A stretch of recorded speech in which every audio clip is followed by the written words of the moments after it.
prayer blessing for the month of June. Hayaan mong ipanalangin kita. Panginoon, itinataas ko sa iyo ang aking kapatid na nanonood ngayon habang papasok ang buwan ng Hunyo. Dalangin ko po na ang buwang ito ay maging panahon ng pagbawi, paghilom at walang katapusang pabor para sa kanyang buhay.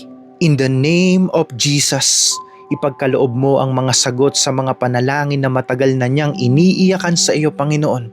Ipinapahayag ko na ngayong darating na Hunyo, titigil na ang iyong mga takot dahil aapaw ang katapatan ng Diyos sa buong pamilya mo.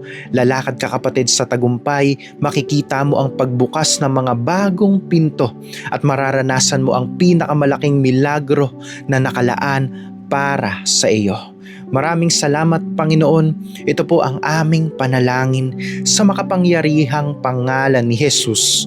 Amen. Claim the blessing from the Lord.